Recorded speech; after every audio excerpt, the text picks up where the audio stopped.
Hi, today in this video we will be talking about how to make a ragdoll. So let's get started.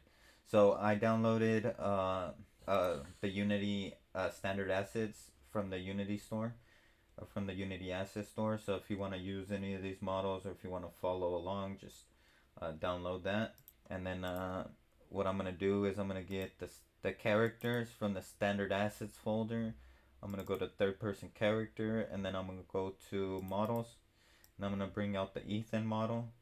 I'm going to position them and rotate them negative 180 degrees. And then after that, I'm going to get his material.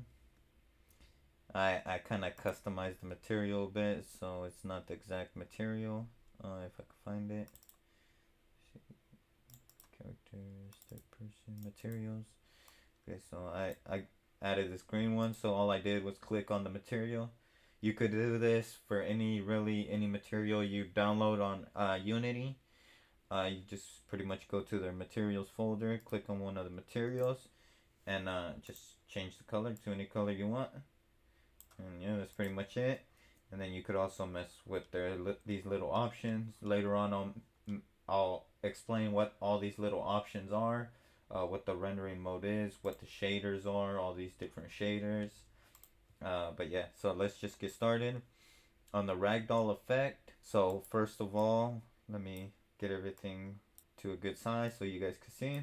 At first, we're gonna go to 3D objects, ragdoll.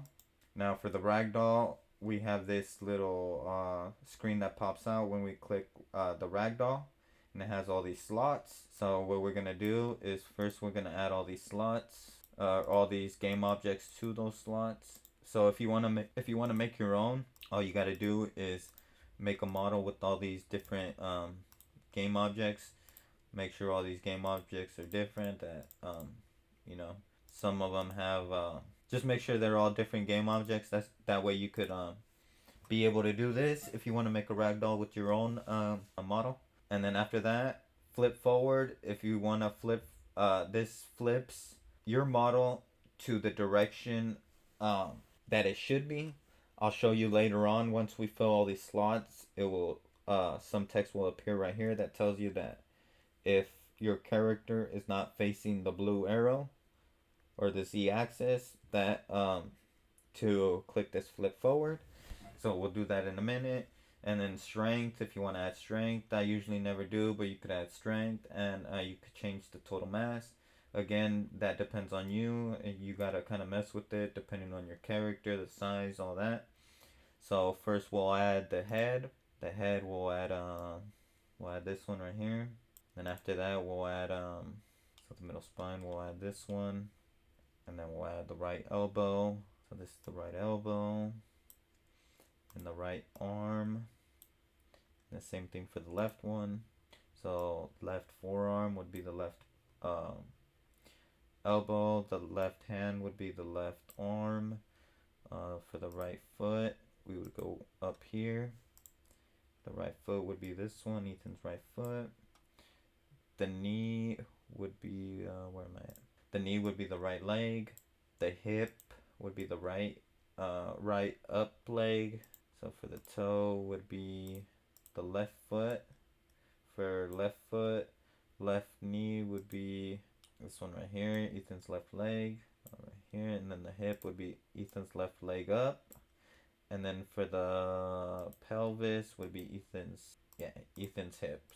So that would be for the pelvis, and then we would, oh, right here it says use flip forward to flip the direction. Make sure that the blue axis faces in the same direction the character is looking. So now we'll create. Now once we create it, we get all these colliders in the scene view. As you can see, there's a lot of colliders overlapping each other, so we'll get this funny little ragdoll. Let me show you real quick. If I lift them up, I push play, you can see the arms kind of messed up. But besides that, everything is kind of fine. What we're going to do real quick is we're going to edit all these colliders. The way we could do that is we go to Window, we could go to Analysis, and then to Physics Debugger. Then we get this window. We'll put this window right here for now and open this so we could see it a little better. We'll open the scene view, and now we could just click on each collider and edit. So the way we're gonna do that, we go to box collider and we change the size, and we're gonna change the center, which is pretty much the offset, and then we're gonna do the same thing for this collider.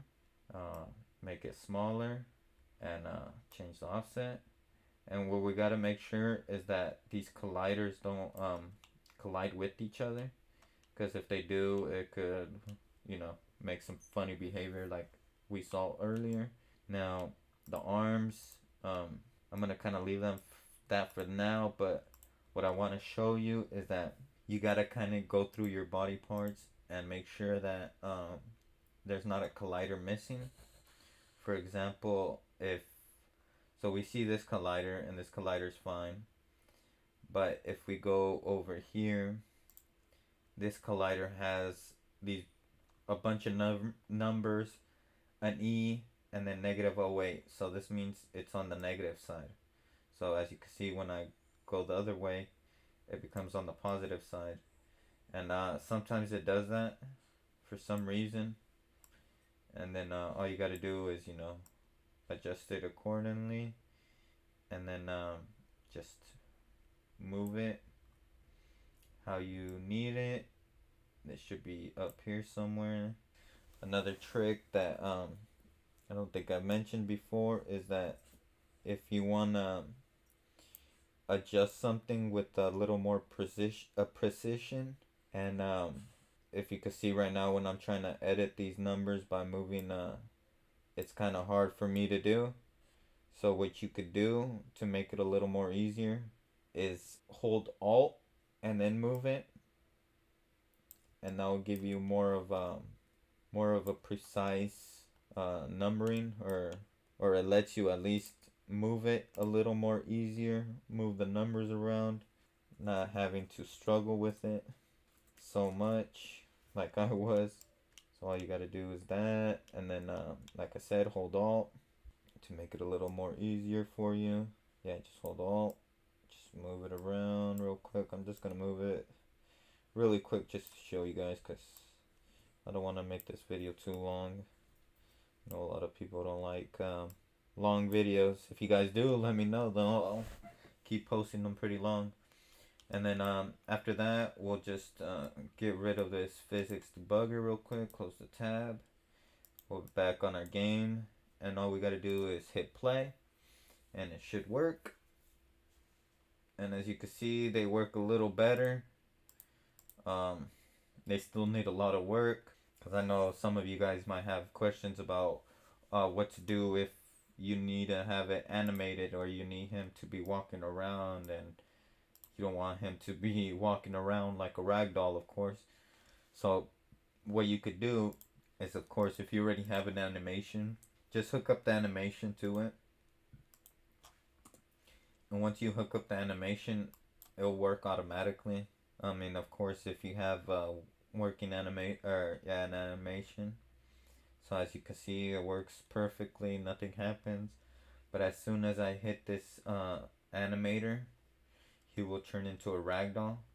So this would be good, if let's say he gets shot in the head right now, and once he gets shot by code, of course, or by script, I'll show you how you could do that later on. You would just turn off this animation or animator, and he would act like a ragdoll. Of course, he's acting weird right now, but like I said, it's just because you gotta kind of play around with it. I'm not gonna play around with it too much, because later on I'm gonna make videos of how to make games. I'm gonna make a complete game, or part of a complete game at least, and I'll have all these features in this game. So there's no point of me making it perfect for you guys right now. I want to make as much videos as I can. That way you guys could learn as quickly as possible and easy as possible. And if you guys are liking this video, let me know, please. It would be really helpful, and I would really appreciate it. I would love to hear all the people that enjoy the video. And then also, I wanted to mention that when you create this ragdoll, all these slots that you filled up will get filled with these rigid body component, this sphere collider, and this character joint.